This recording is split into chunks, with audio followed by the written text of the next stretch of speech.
نہیں، یہ سیاستدانوں کا بھی بالکل کام ہے اور یہی کرنا چاہیے. اور اس میں جو پہل ہے وہ فیڈرل گورنمنٹ کی سے ہی توقع کی جا سکتی ہے کہ وہ کرے اور وہ اپنا لہجہ نرم کرے. اور وہ ٹائیگر فورس اب ٹائیگر فورس کا مقصد یہ ہے بیسیکلی کہ پی ٹی آئی کی فورس. اب پی ٹی آئی کی فورس ہوگی تو وہ سمجھا جائے گا کہ پی ٹی آئی اس سے پولیٹیکل ایڈوانٹیج لے رہی ہے. وہ میں سمجھتا ہوں ان کا پولیٹیکل ایڈوانٹیج کوئی نہیں ہوگا. ان پہ ڈیلیورنس کا کوئی ان کے پاس کیپیسٹی ہی نہیں ہے، ذہن ہی نہیں ہے. اگر ڈیلیورنس کی کیپیسٹی ہوتی تو بڑے حالات مختلف ہوتے. پر یہ ٹائیگر فورس بھی ان کو ناکام ہی کر کے اور ان کو زیادہ مشکل میں ہی ڈالے گی پی ٹی آئی کو. آپ دیکھ لیجئے گا باقی.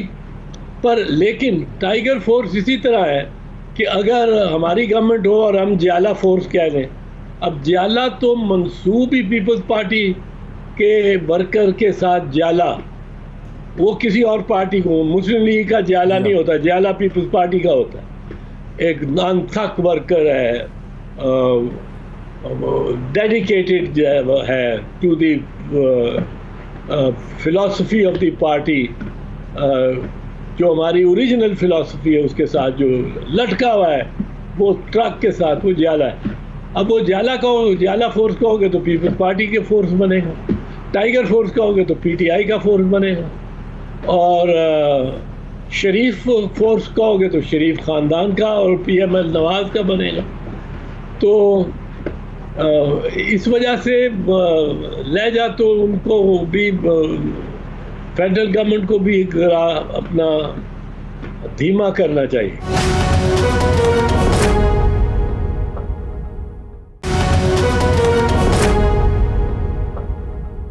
اچھا جوہری صاحب، یہ جو آپ نے بات تو ٹھیک کہی ہے، لیکن یہ بتائیے ایک ایسی فورس جس کے نہ کوئی فائنینشیل فورسز پار ہے، نہ ان کے پاس کوئی ایڈمنسٹریٹو پار ہے. آپ نے درست کہا کہ اس کے پیچھے مقصد سیاسی ہے، تو کیا میسج جائے گا باقی سیاسی جماعتوں کو اور عوام کو کہ ایسے موقع پہ جب ملک شاید سکوت ڈھاکہ کو چھوڑ کر سب سے بڑے کرائسس کا شکار ہے، حکومت سیاست کر رہی ہے؟ ہاں، کرونا کی وبا پہ ہی آبویسلی کر رہی ہے. یہ کرونا کی وبا پہ تو یہ معاملہ ہے، یہ سارا ٹائیگر فورس کا تو موبلائز کرنا یا انڈکٹ کرنا ہی، یہ کرونا کے سے متعلق معاملات کو میں ڈیلیوری کرنے کا اور پرفارمنس دینے کا مسئلہ اور مقصد ہے. تو اس پہ وہ حکومت، میں تو سمجھتا ہوں کہ ٹائیگر فورس اور ٹائیگر فورس کا نام دے کے اور اس طرح لوگوں کو موبلائز کر کے یہ غلط کر رہی ہے. اس سے ڈیوائیڈ کر رہی ہے، لوگوں کو تقسیم کر رہی ہے بنسبت اس کے کہ سب کو اکٹھا ساتھ لے کے چلے. جوہری صاحب، یہ پرائم منسٹر نے تو کہا کہ ہم اس پہ قابو پا لیں گے کرونا پہ، لیکن جو ان کے وزیر ہیں جو اس وقت سب سے ان ہیں منصوبہ بندی کے، اسد عمر صاحب، وہ کہتے ہیں کہ یہ جو اس سے زیادہ لوگ جتنے 24 اموات کا انتقال ہو رہا ہے روز اس کی نظر ہو رہے ہیں، بلکہ یہ بڑھ رہا ہے بڑا تشویشناک حد تک. لیکن اتنے لوگ تو، اس سے زیادہ لوگ تو ٹریفک کے حادثے میں مر جاتے ہیں. تو اصل بات یہ ہے کہ اکانومی کا بڑا نقصان ہو رہا ہے، 10 لاکھ ادارے بند ہیں، 7 کروڑ افراد جو ہیں وہ غربت سے نیچے چلے جائیں گے. تو یہ اس بارے میں بھی ایک عجیب قسم کا ٹریڈ آف ہے یہ کہ آیا آپ کو اکانومی ریوائیو کرنی ہے یا اپنے جو لوگوں کو بچانا ہے اس سے. حال تو یہ ہے کہ جو وہ ایک ڈاکٹر ہیں فرقان، ان کی فیملی کراچی میں پھرتی رہی مختلف اسپتالوں میں، ان کو وینٹیلیٹر مل جائے تو نہیں ملا. اور یعنی اگر آپ کی یہ بڑھ گئی تو آپ کے ہمارے یہاں نہ اسپتالوں میں کیپیسٹی ہے، نہ ڈاکٹروں میں، اور نہ ہی ہمارے پاس اکوپمنٹ ہے موجود اس کے لیے. عارف دیکھیں، جو بنیادی طور پہ اس مسئلے کو سمجھنے کی ضرورت ہے، میں سمجھتا ہوں کہ وہ ایک دو چیزیں ہمیں بالکل واضح ہونی چاہیے.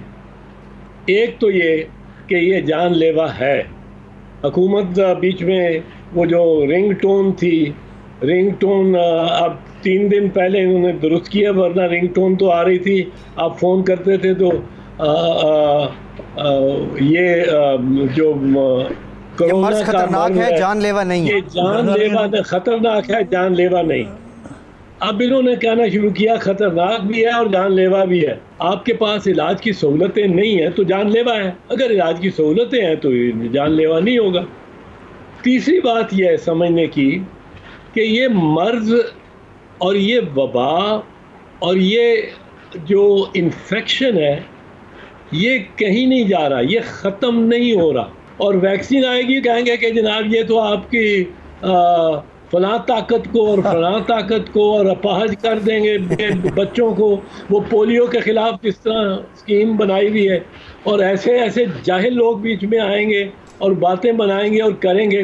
اور پھر جب تک یہ 7 ارب میں سے 4 ارب انسانی آبادی کو لگ نہیں جاتا، وہاں اینٹی باڈیز نہیں ہو جاتے، یہ کرونا کہیں نہیں گیا. پھر کرونا اگر 4 ارب میں لگ گیا اور اینٹی باڈیز بن گئیں تو وہ ایک کہتے ہیں غلے کی امیونٹی، ہرڈ امیونٹی، کہ اگر بھینسوں کا غلہ ہے، 400 بھینسیں اکٹھی پھرتی ہیں افریقہ کے جنگلوں میں، ان کو ایک وائرس ہوتا ہے، وہ 50 میں 60 میں 70 میں ہو جائے تو امیونٹی باقی سب کی بن جاتی ہے.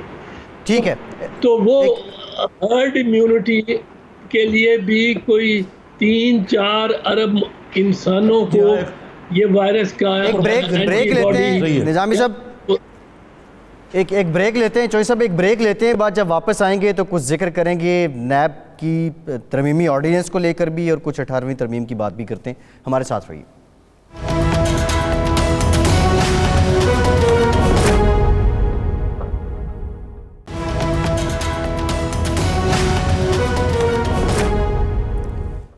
بریک کے بعد ایک بار پھر سے آپ کو خوش آمدید کہیں گے. چودھری اعتزاز احسن صاحب بھی ہمارے ساتھ موجود ہیں. چودھری صاحب آپ سے بھی گفتگو کرتے ہیں. نظامی صاحب، یہ سارے باتیں اپنی جگہ ہیں. اس وقت کرونا کو لے کے قوم میں خوف بھی ہے، لوگ متاثر بھی ہو رہے ہیں، حکومتوں میں بحث بھی جاری ہے، لیکن اسی ساری بحث میں 18ویں ترمیم ایک دم سے بیچ میں امڑ آئی ہے. اور جواز یہ ہے کہ ابھی جو صوبے ہیں وہ ان کی کارکردگی ایکسپوز ہو گئی ہے، انہوں نے اس طرح کام نہیں کیا 18ویں ترمیم کے بعد. یہ بحث ایسے موقع پہ نظامی صاحب کیوں اٹھی ہے؟ جی یہ انتہائی بے وقت ہے، اور چوہی صاحب تو خیر اس پروسیس میں شریک رہے ہیں جو 18ویں ترمیم اور NFC کے ایوارڈ کیا ان کے دور حکومت میں ہوا، اور بڑا ترہ امتیاز ہے، اور پاکستان کی 73 کے آئین کو اس کی اصل شکل کی طرف بحال کرنے کا. لیکن یہ ایک ایسا جن ہے جو جن میں کہہ رہا ہوں، جس طرح جو لوگ اس کو جن سمجھتے ہیں کہ اس کو میرے خیال سے اب دوبارہ بوتل میں بند کرنا جو ہے نا، اس کا ہو تو سکتا ہے لیکن کافی کولیٹرل ڈیمیج کے ساتھ ہوگا. جی چودھری صاحب. جی بحث کی کوئی ضرورت اس کی نہیں ہے، کوئی ہو نہیں سکتا. پاکستان پیپلز پارٹی کلیئرلی کہتی ہے کہ 18ویں ترمیم کو ہم نہیں چھیڑنا چاہتے، نہ اجازت دیں گے. جس مطلب مداحمت کریں گے جس حد تک کرنی ہے کریں گے. مسلم لیگ نواز نے، شہباز شریف نے کہہ دیا ہم نہیں چاہتے.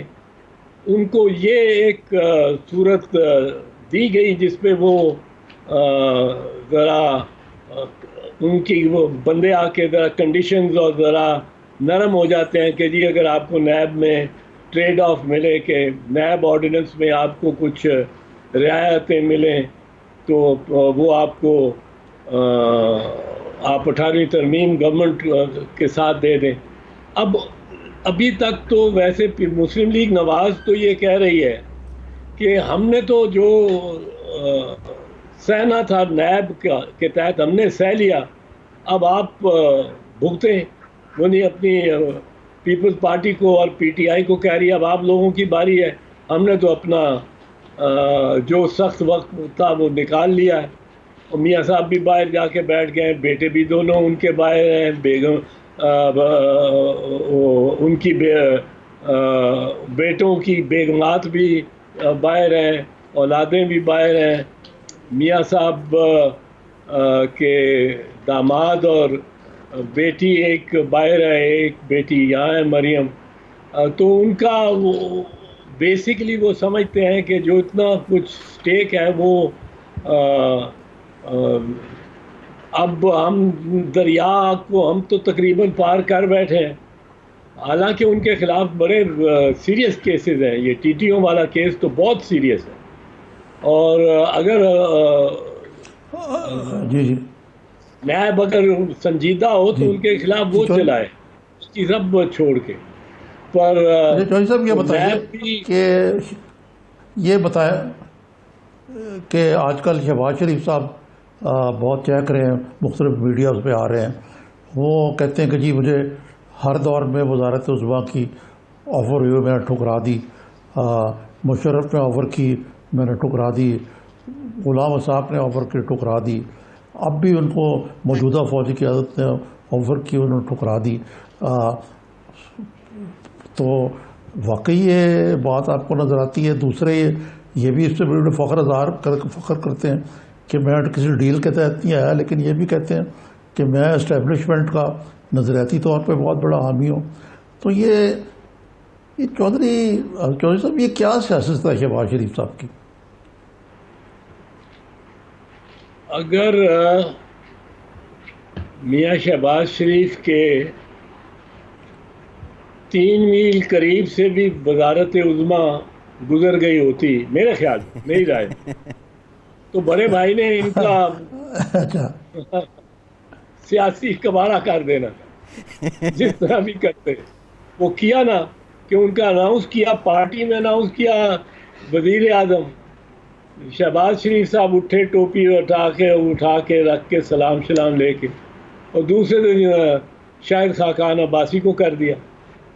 تو یہ تو میں ماننے کو تیار نہیں ہوں کہ میاں نواز شریف کے ہوتے ہوئے کوئی آفر سیریس شہباز شریف صاحب کو ہو سکتا ہے. پر یہاں تو وزارت عظمیٰ جو ہے یہ تو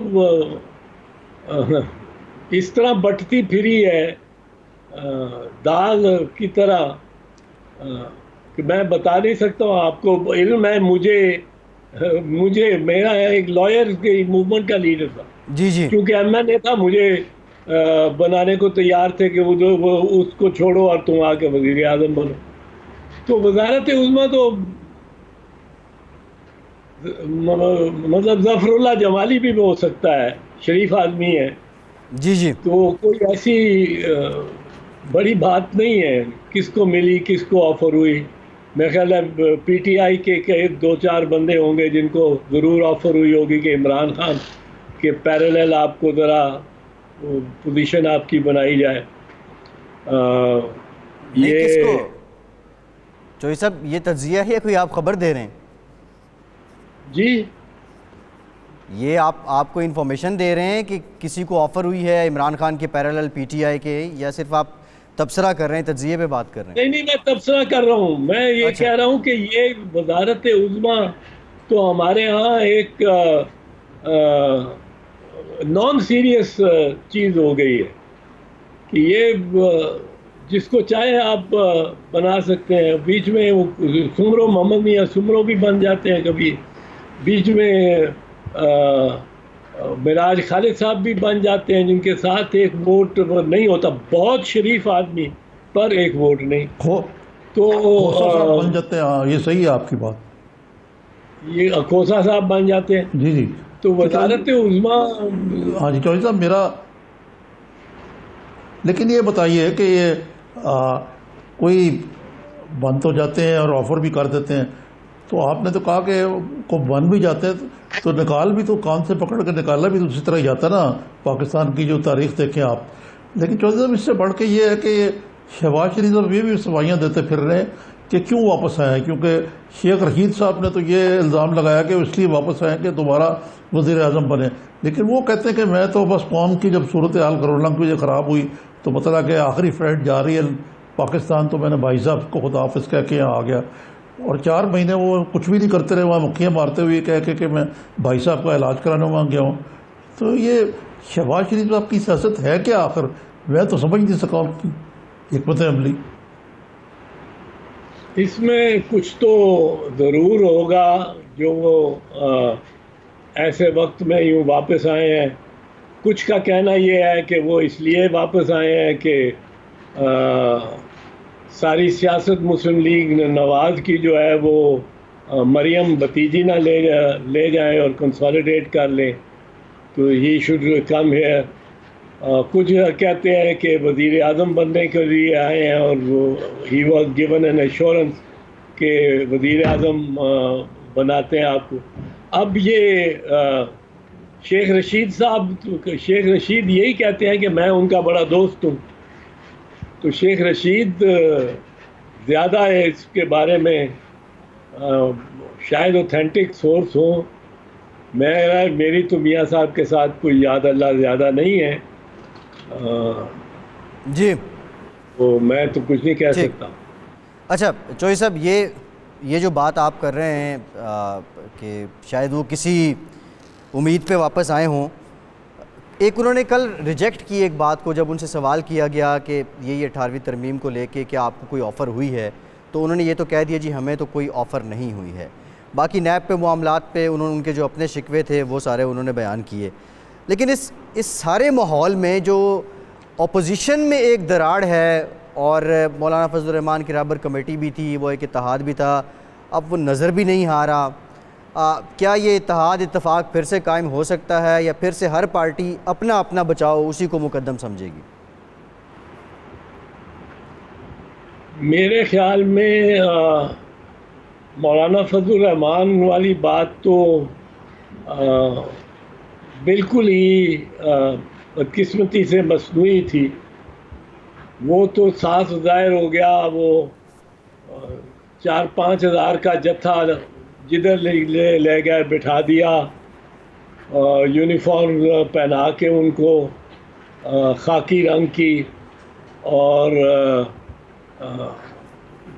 3 اضلاع کے صرف پٹھان آبادی میں سے ایک حصہ تھا, ایک پرسنٹیج تھی, 3 اضلاع, ذوب, ڈیرہ اسماعیل خان اور بنو.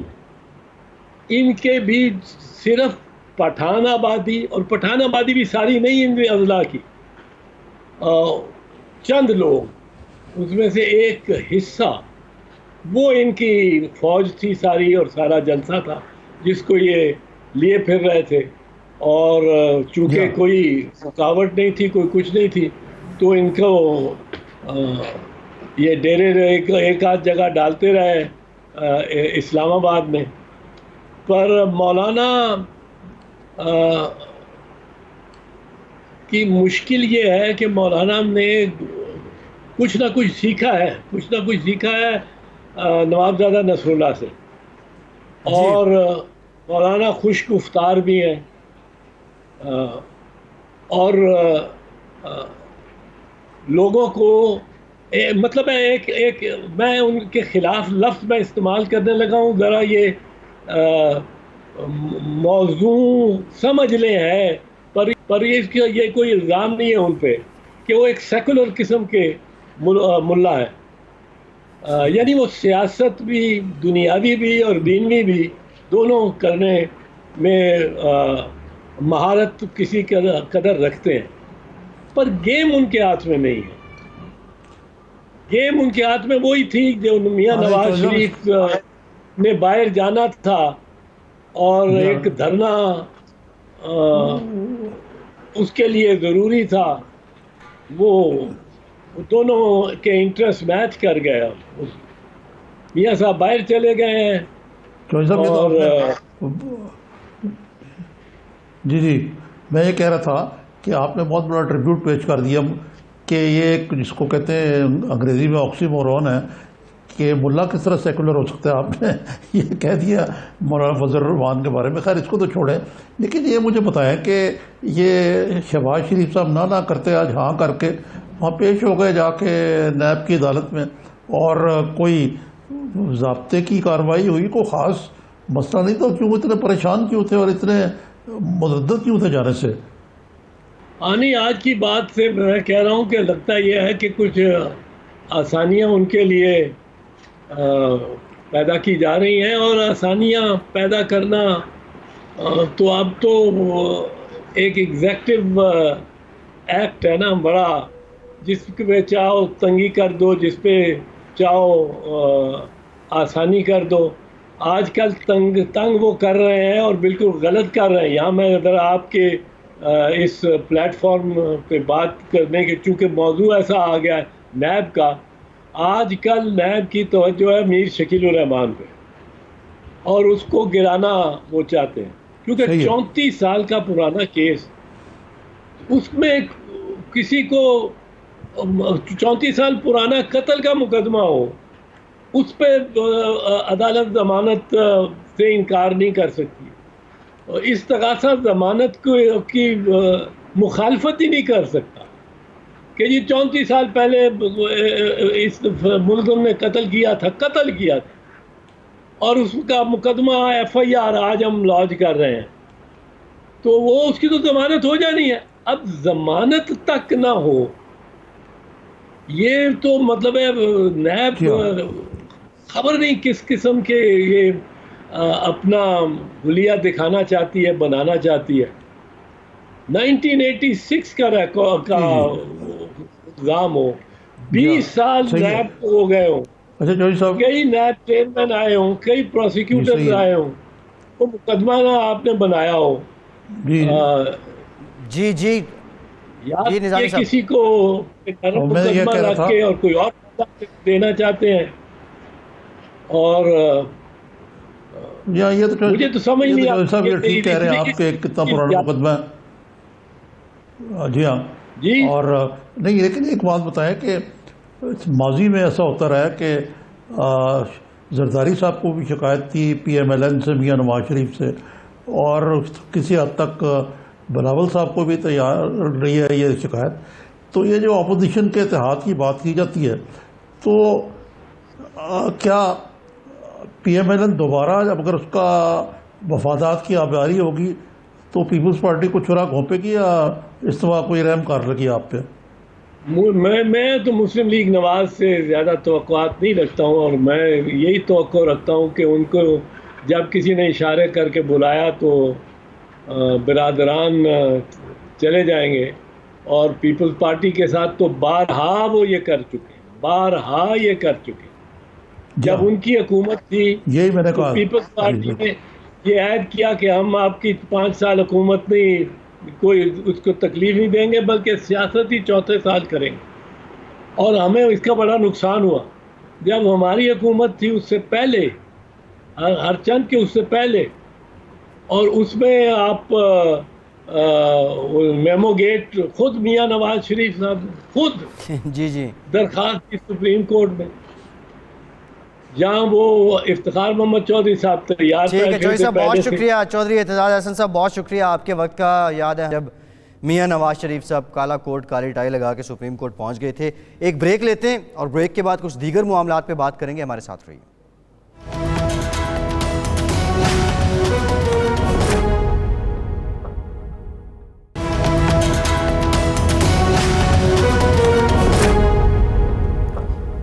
بریک کے بعد ایک بار پھر سے آپ کو خوش آمدید کہیں گے۔ نظامی صاحب، کورونا از خود نوٹس کیس کی سماعت بھی ہوئی ہیں، اور جس میں آج عدالت کی جانب سے ایک مرتبہ پھر بڑے سخت آبزرویشن اور ریمارکس دیکھنے کو ملے ہیں، اور یہ بھی کہا گیا کہ کہیں شفافیت نہیں لگتا ہے، سب کام کاغذوں پہ ہو رہا ہے۔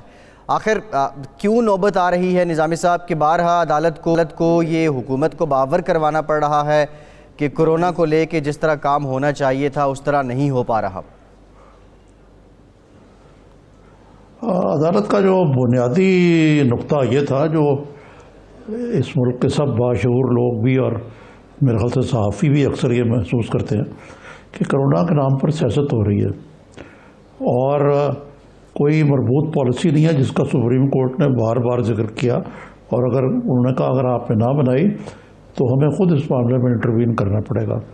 پھر انہوں نے یہ بھی کہا کہ ہوا کعوے بگڑا ہوا ہے اور صورتحال بد سے بدتر ہوتی جا رہی ہے۔ شاید میرا خیال ہے کہ انہوں نے یہ بھی کہا کہ جو فیڈرل گورنمنٹ کو انہوں نے کہا کہ ان کی پالیسی جو ہے وہ انا پرستی پہ اور خود پسندی پہ تحت بنائی جا رہی ہے. یعنی کہ انہوں نے عمران خان کا نام بھی بغیر ان کی جو ایک نرگسیت ہے اور میں نہ مانوں اور ضد جو ہے اس کی طرف گہرا اشارہ کیا. تو یہ خاصا میرے خیال سے سخت حکومت کی موجودہ پالیسی پہ نو کامنٹ. یہ نہیں کہ انہوں نے باقی صوبوں کو معاف کیا, انہوں نے پنجاب حکومت کی بھی ایک پتہ عملی کو انتہائی ناقص قرار دیا, اور سندھ کو بھی انہوں نے کہا کہ وہاں بھی سیاست ہو رہی ہے. تو اگر مجموعی طور پہ دیکھیں تو اس میں تو وہ دو ہی باتیں کہہ رہے ہیں بیسیکلی کہ اپوزیشن کو بھی آن بورڈ لیں, ان سے بیٹھ کے بات کریں, سیاسی سطح پر ایک پلیٹ فارم بنائیں اور ایک مربوط و یکساں پالیسی جو ہے بنائیں. لیکن فی الحال اس کی کوئی جھلک بھی نظر نہیں آ رہی وفاقی حکومت کی پالیسیوں میں. جی نظامی صاحب, آج فیڈرل گورنمنٹ اور صوبائی حکومتیں جو ہیں اس کو لے کے لگ یہ رہا ہے کہ پلاننگ کو, ٹرانسپیرنسی کو, امپلیمنٹیشن کو اور کوارڈینیشن کو مزید مربوط بنانے کی ضرورت ہے, جو ریمارکس عدالت کے نظر آئے. اچھا, پرائم منسٹر صاحب نے بھی آج بات کی ہے ٹائیگر فورس. آپ مضبوط کہہ رہے ہیں, مربوط جی جامع. میں کہہ رہا مضبوط نہیں ہے, مربوط بنانے کی. ہاں جی میں مربوط کہہ رہا ہوں نظامی صاحب, مربوط کہہ رہا ہوں, مضبوط نہیں. نظامی صاحب, عمران خان صاحب نے آج جو ٹائیگر فورس کے کچھ لوگ تھے ان سے بات چیت کی ہے. ایک طرح سے آج سمجھ لے کہ ایک اناگرل سیشن بھی ہو گیا ٹائیگر فورس کا, اور اب ٹائیگر فورس فیلڈ میں بھی ہوگی. بظاہر جو لگ رہا ہے ٹائیگر فورس کا کام بھی کوارڈینیشن ہے بٹوین پبلک اینڈ جو ڈسٹرکٹ ایڈمنسٹریشن ہے یا دیگر جو ایڈمنسٹریشنز ہیں ان کے ساتھ. آپ کو کیا لگ رہا ہے کس حد تک یہ تجربہ, یہ فورس کامیاب ہوگی؟ یہ دیکھیں, اس قسم کی جو فورسز ہیں پیپلز پارٹی کے دور میں بھی بنی تھی, پیپلز یوتھ اور یہ اور وہ فلانا بنتی رہی ہیں پہلے بھی ہے. یہ ایسی فورسز جو ہیں وہ تبھی کامیاب ہوتی ہیں جب اوپر سے کوئی صحیح ڈائریکشن ہو. اب اگر بیوروکریسی اور پولیس جو ہے اپنا فرائض سر انجام نہیں دے رہی, کلیئر میسج نہیں جا رہا, تو یہ ٹائیگر فورس تو خواہ میرا خیال ہے کہ یہ بجائے کوئی بہتری کرنے کا شاید مزید خرابی پیدا کریں گے. میرا یہ اندازہ یہ بالخصوص یہ ہے کہ کہتے تو ہیں کہ غیر سیاسی ہے, لیکن ایسا نہیں ہے. یہ فورس جو ہے یہ P T I oriented force ہے, اور اس لحاظ سے آپ دیکھیں کہ سندھ حکومت نے تو ان کو تسلیم کرنے سے انکار کر دیا. تو بھائی یہ بھی ایک ایجنڈے پہ ہونا چاہیے جو سپریم کورٹ نے کہا, یا آپ خود قائل ہو جائیں یا سندھ حکومت کو قائل کر لیں. یہ تو بڑی عجیب سی بات ہوگی نا کہ ایک وفاقی سطح پر جو فورس بنائی جا رہی ہے اس کو سندھ حکومت جو ہے تسلیم کرنے کوئی تیار نہیں.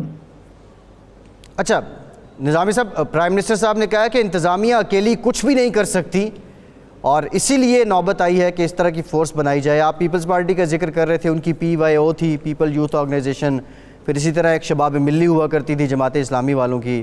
ان کا کردار تو سیاسی ہی تھا. تو انتظامیہ کیا واقعی ان حالات میں ایمرجنسی کی صورت میں اکیلے کچھ نہیں کر سکتی؟ جناب مجھے بتائیے کہ انتظامیہ سے کام لینا جو ہے وہ لوگ کرتے ہیں جو الیکٹڈ ہوتے ہیں. میرا اور آپ کا کام تو نہیں ہے نا. اگر وزیر اعظم جو ہے وہ انتظامیہ کے اندر اکھاڑ پچھاڑ کرتے رہتے ہیں, ہر وقت کابینہ میں بھی کرتے رہتے ہیں, کوئی ٹیم نہیں بنا سکے, اور پھر ان کو کہتے ہیں جی آپ کو ریٹائر کر دیا جائے گا, ان کی سیکورٹی آف سروس بھی نہیں ہے.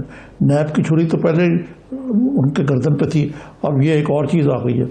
تو مطلب ہے کہ یہ مجموعی طور پہ آپ دیکھ رہے ہیں ایک نااہلی اور نالائکی کا ماحول جو ہے وہ جاغزی ہے.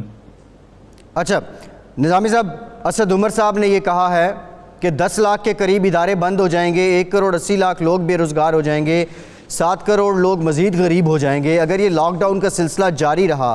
اور آج یہ ہنٹ بھی کروایا ہے پرائم منسٹر صاحب نے کہ بتدریج اب لاک ڈاؤن میں کمی ہوگی, تو یہ سمجھا جائے کہ کرونا کو کنٹین کر لیا ہے ہماری حکومتوں نے, وفاق کی حکومت نے, اور اب لاک ڈاؤن میں بتدریج نرمی ہوگی.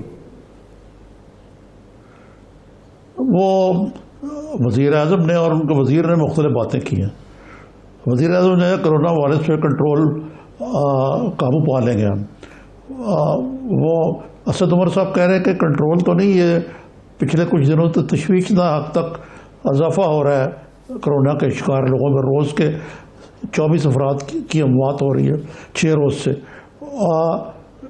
لیکن ان کا کہنا ہے کہ اسد عمر صاحب کا عذاب یہ آبادی کے تناسب سے کم ہے، اور ان کے نزدیک یہ لوگوں کا مر جانا جو ہے نا 24 کچھ بھی نہیں ہے، یہ کوئی معمولی چیز ہے۔